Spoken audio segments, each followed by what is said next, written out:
Hello, everybody, and thank you for joining. My name is Omnia, and I'm the Substance Use Prevention Program Coordinator here at LAHC. And with me is a very special guest. You've seen her with us here before, but I would love to welcome her and introduce her again. With me is Dana Suchow. She's an award-winning speaker, educator, and coach. Since she's overcome bulimia, binge eating disorder, and exercise compulsion, Dana has become an expert in the field of body image, self-love, and eating disorder prevention. She offers a non-clinical and holistic approach on eating disorders, and also gives parents, teachers, and caregivers the tools to raise kids who love their bodies and themselves. Thank you so much for joining us, and welcome. Thank you for having me again. I always love speaking with you. I'm really looking forward to our conversation today. I am as well. So to kind of open up the conversation today, today is the last day of March, and we wanted to kind of wrap up Parenting Awareness Month with a coffee chat with you to kind of address further concerns that parents might have. Throughout this month, we've done a few different topics that have to do with bullying, gambling, self-worth, and other topics that are kind of very important to parents. So anyone who wants to kind of revisit those, you're more than welcome to on our page. But today I kind of wanted to bring it back to our beloved virtual world that we have really dived into ever since the pandemic, whether it's work, school, or even connecting with our loved ones while isolating. This has become a huge part of our life, and it looks like it's staying. So kind of guide us through what it's like for youth and even parents who are living with this, and how has it affected our daily lives? Yeah, I think it's affected everyone a little differently. I think we have, before we even get into youth and parents, I think just on an individual level, I think some people thrive on it and some people are really struggling.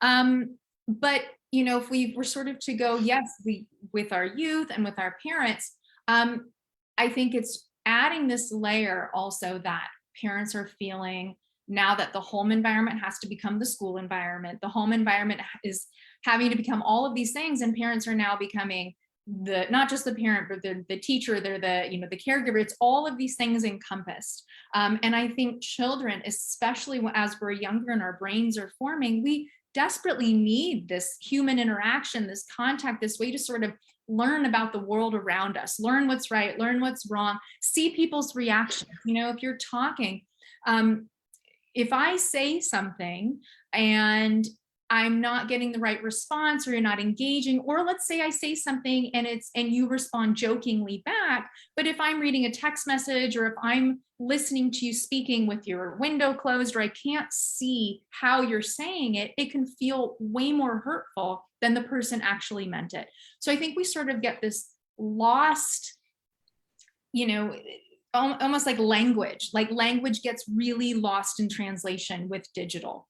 That being said, it's also been amazingly helpful. For me, I'm able to do this with you. I know that you're in Canada, I'm in Pittsburgh, right? And so we're able to connect in a way that we never have been able to before we were connected virtually. So I think that's sort of opening up, right? There's so many different areas of it, but I do think people are struggling mentally with missing connection, missing people. And I think parents are really struggling with, well, now the home is the school, now the home is the this, now the home is the play center. And so I think really understanding and having empathy for people that are struggling during this time with this sort of beautiful and wonderful technology that we have. Right, absolutely. So like you said, we can sit behind a screen and kind of even have our cameras off, or we've gotten so used to sending messages and emails instead of actually communicating. So how can we kind of help our youth as parents or caregivers kind of come back to that one-on-one interaction and not feel anxious or even overwhelmed with the kind of signals that we're getting from other people, and kind of just come back to somewhat of a normal interaction? Yeah, and I think that's a great question too, because we're also coming out of COVID, right? I mean, I think, in most places we have, the rules are being lifted. So we're able to have the one-on-one space again. I think before it was really hard to set up, these boundaries, saying, well, create social media limits, put on that kids are allowed to spend an hour or whatever it is a day. we're now able to, I think, to sort of enforce those again, right? That there are times to be on the phone. There are not times to be on the phone. There are times to be on this. There are times to be outside. And look, if it's winter and you aren't able to get outside, even getting kids like a gardening kit or some sort of interaction nature thing to do in home to get your hands dirty. But I think we're now, because we're coming out of COVID, we're able to set up these boundaries again of saying, whatever rule feels comfortable for you and your family, of saying, this is the social media time, or this is the time that we do this, and this is the in-person connection time. Another thing is, teaching children that to not say things or write things so quickly that we regret them, right? Because I think something that I think I'm like the last generation is that when I grew up in even high school, we didn't have Twitter, we didn't have all this stuff. And so you say something, you make a mistake, you do something wrong, or you do a silly picture, whatever it is, but it's not out there forever in the world. That didn't really happen until I was in college. And my heart really goes out to people who are growing up in this. Everything is there. I mean, we're pulling Twitter feeds from people when they were in, middle school or whatever. And it's like, I think is reminding children to be careful about what they say, remembering that it feels like it's casual, but taking that 2 minute. I have this thing on my outbox when I send emails that it sits in the outbox for about 30 seconds. It's not a very long time, but it's still, there's been moments where I go, you know what, let me just peel that one back. Let me add a little smiley face in there. Let me breathe on that one for a second. And I think that's it's needed sort of in a digital world where we say things so quickly. Another thing too is making sure that you or your child, that we're speaking for the most part with our cameras on. I think look, I literally was on a meeting yesterday where I had my camera closed. I get it. I'm not saying we have to do it every time, but to understand that when we're doing it, and especially as women, especially as teenage girls and young girls, is, well, I don't feel good about my body. I don't feel pretty. I have this pimple on my face or whatever it is. And remembering that it's okay, right? That everyone behind the screen is feeling a certain way about themselves. No one is feeling 100% like I'm the best thing in the absolute world. I'm the top whatever. Understanding we're all sort of going through stuff and really trying to put ourselves out there, put our faces out there. Remember that, you deserve to take up space. And I think that's really an important message, even in digital world. Absolutely. I couldn't agree more. A lot of times it's just so easy to kind of tune in or participate without anyone seeing you, but really, yeah, we are missing that, connection and that interaction, and just kind of diving further into that isolation, I guess. To touch on an earlier point that you talked about, so parents have been the teachers, the entertainers, the parents for quite some time now. So how can they kind of build themselves back up as parents, have that parent connection with their youth and their kids they have at home, and now that they are kind of walking away from the teacher duties that they might have had before with homeschooling and things like that? So that's a great question. And look, I think, I as someone who doesn't have children and goes like, when I was growing up, how would I have needed this? Or even my clients, talking with my clients, they're saying, this is how I need to connect with my child, is, it's almost like setting up like a special night or a special time. There is, Tuesdays and Thursdays from 5 to 6 is mommy daughter time, is daddy daughter time, is mommy, whatever it is, but is that time to connect. You play a board game, you go outside on a walk, whatever it is, but it's put the phones down, put the technology away, connect, even if it's a conversation, maybe it's watching a movie. It's like, look, we can have some technology, right? But we're still in the room together, right, talking to each other, looking at each other. And really, again, I don't want to set it up where every day at 5 o'clock is, can you start with an hour a week? Can you start with 2 hours a week? Can you gradually go there, right? Because it might feel I don't want this to be something that you feel like you fail at. If you say, well, every night at 5 to 6 and I just can't connect. I want this to be something where it's really loose, it's very casual, and it's coming together to be loving and close to each other, not an obligation. Absolutely, I do agree. So yeah, spending that time could be a few minutes, starting off and then building that up, definitely very helpful and kind of rebuilding that connection. So to stay on the topic of parents and parenting, parents have also made their way on social media and all of the different platforms, and really have stepped away from Facebook and really kind of started to really come into TikTok, Twitter, Instagram, all of these other platforms as well.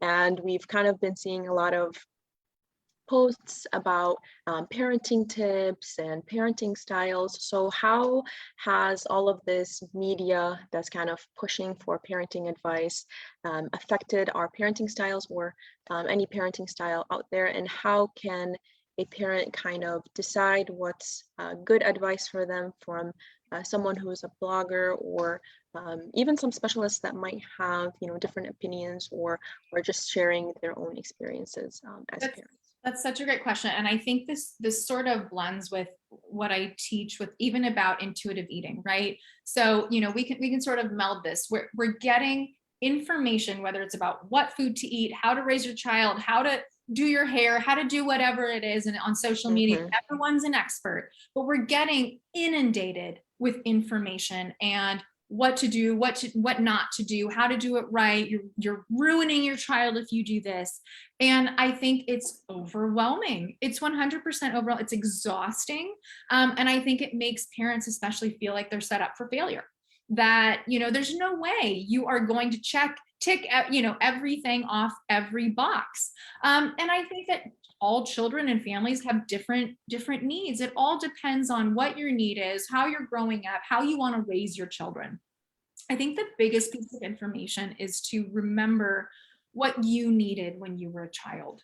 A lot of us we grow up, we've got our trauma from our childhood, and we want to really make sure that doesn't happen to our kids.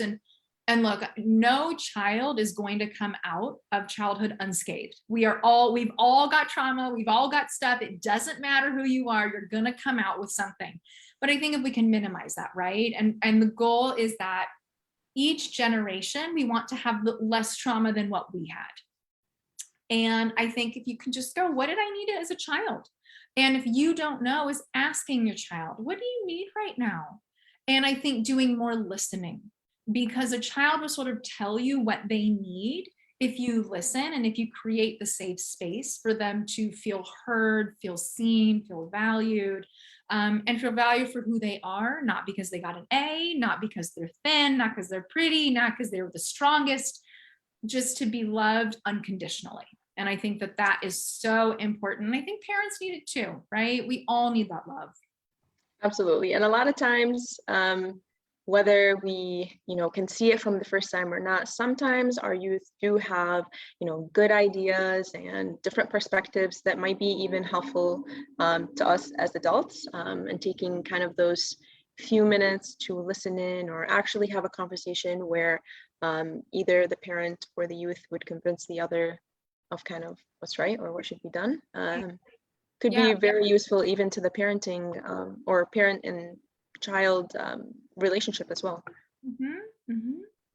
So on the topic of listening to our youth, sometimes I feel like our youth kind of run away from touchy topics or anything that can be of risk, or parents see it of risk and not bring these topics up. But a lot of us have kind of been seeing these trends on social media. So in recent events, we've been seeing social media challenges that kind of encourage our youth to vandalize school properties, use Orbeez guns to hurt each other, or even swallow cinnamon, use salt and ice, or any other risky or dangerous behaviors out there. And for sure, our youth are not going to want to talk about it, but how can we kind of open up this topic? How can we talk to our youth about the dangers? How can we help them kind of decide for themselves that, hey, this challenge is risky and it's not worth the views or me kind of just fitting in with everybody else and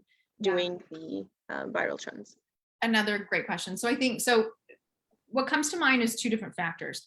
One factor is, like I said earlier, sort of creating a safe space for children to feel like they can speak to their parents, that they're not going to get in trouble. You know, hey, you know, mom or dad, I have this cool cinnamon thing, I want to do it. And instead of the parent saying, that's stupid, don't do it, you know, of saying, okay, well, let's talk about it, right? Like a safe space for children to come when they have questions.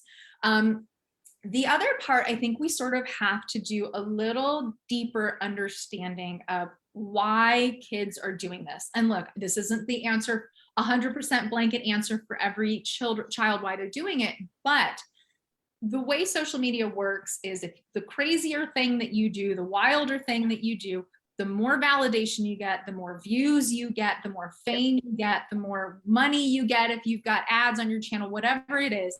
It's for views, it's for likes, it's for validation.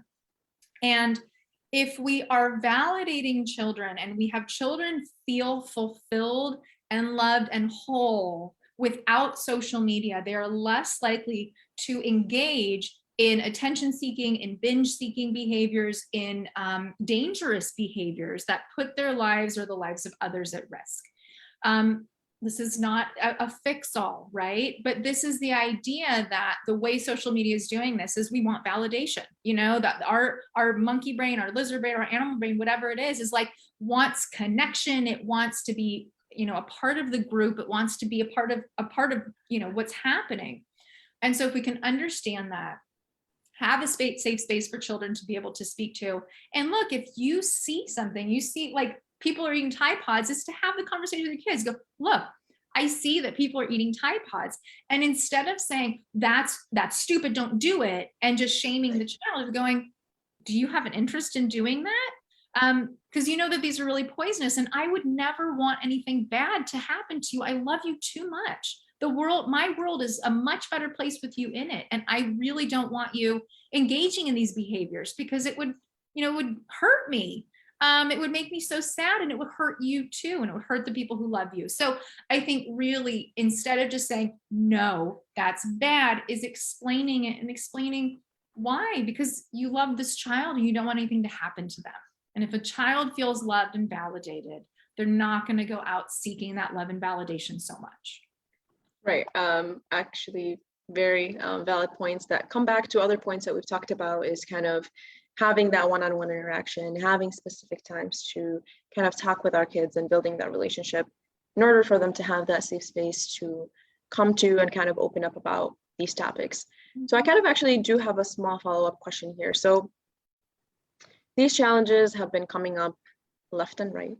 And sometimes it's a little bit hard for parents or even people that are really not on these apps to kind of keep up or know what their kids are talking about. So, you know, their kid can come and say, hey, I'm going to go with my friends to do this Orbeez challenge. And the parent might not, you know, kind of realize what this Orbeez challenge is, might even kind of encourage it and take them to their friend's house, not knowing kind of what this Orbeez challenge. So how can parents kind of stay on top of it or become a little bit more aware of all of these different challenges that are happening around? And I think something, you know, instantly you're saying, hey, I'm going to go do this Orbeez challenge. Just going, oh, what's that? That sounds interesting. Can you tell me what that is? You know, I think is also having an interest in this. If this is what your child is interested in, you got to be interested in it, and you gotta learn from it. I think, you know, I think it's better to have the conversation with your child instead of, you know, lurking in the back and then going, you can't do this, I found out about this. Again, it all comes down to that safe and comfortable space. But look, if your child says, hey, you know, we're going to go buy some Tide Pods or whatever. I know I keep bringing that one up because it's just so zany to me, but if your child saying that, we go, why, are you guys doing laundry? Like ask the questions, be involved. You don't have to be a micromanager, but you can be involved, be curious about what your child is into. And if there's a challenge that seems fun, do it with them. Amazing like tips here for the parents. Of like helping homeless people or, you know, gardening or whatever it is. Like That's a challenge. Get involved. That sounds fun. Yeah, absolutely. And why not ask them, like, are they actually going to be doing laundry? Yeah, yeah. So If you're asking gonna the laundry, I got a load for you. Yeah. so willingly, yeah. And and even asking like, so what are the wacky new things that are trending right now? I'm curious because your mom or your dad is totally out of the social media thing. Like Yeah. let your kid be your connection to cool. Awesome. Yeah, why not? They know it all, so they can definitely kind of guide us there. So yeah, thank you so much for doing this with us. So any other notes or comments that you want to add? Obviously, after this conversation, a lot of people might walk away and say, virtual world is probably the worst thing, but really it's not. We kind of just have to learn how to guide ourselves and our kids through it and kind of build kind of restrictions for us and our kids and know kind of how to choose. And practice what we preach. So if you're saying that your child can't be on social media from 5 to 8 p.m. or what, you need to be setting the examples. And I think that also gives us insight into how addictive these things are, right? So if mom or dad is addicted, we can't blame the children for following our actions. And so really going, okay, we're in this together. We're a team, right? Yep. Right. What is that? Say practice. Say what I do. Say what I or do what I say, not as I do, or whatever that saying is. Like that's such a parent thing. So if we can try breaking that. Yeah, and not just because I said so, and not just because you're younger and I'm older and I, deserve to spend more time. Definitely kind of building the rules for everyone in the home. Definitely great advice here. And like we mentioned before, we're able to bring such a good speaker here with us because of this virtual world, and a lot of other helpful things have come out of the virtual world for sure, but we just kind of have to learn how to make our way through. So thank you so much for being with us and speaking about this topic. Again, you're more than welcome to add any other closing notes or advice that you have for teens or even parents. You're so wonderful. I really appreciate you having me. And I think is just we're all doing the best we can, right? We are all trying to survive in this weird virtual hopefully post-COVID world. Like give yourself a break. You're doing the best you can, and just if you do some deep breathing or listen to some meditation or listen to some music you like and dance around and get your stress out. Do it, right? There's no perfect playbook for all of this. We're definitely not. Can easily get very overwhelming and stressful because we seem to constantly be going through different changes, whether it's restrictions or going from virtual to real life or vice versa, but definitely can be overwhelming and stressful. So do whatever it takes to kind of de-stress. But yes, we do preach for those deep breathing and exercises as well. So again, thank you so much. Thank you for everyone who is tuned in today. This live is, sorry, go ahead. Happy coffee talk. Happy coffee talk. Everybody can kind of listen to this again. It will be on our Facebook, on our ACT Drug-Free Community Coalition Facebook. It is going to stay there. So everyone's more than welcome to rewatch or even share it. Again, thank you so much for our wonderful speaker, and thank you to everyone who is tuned in. Bye.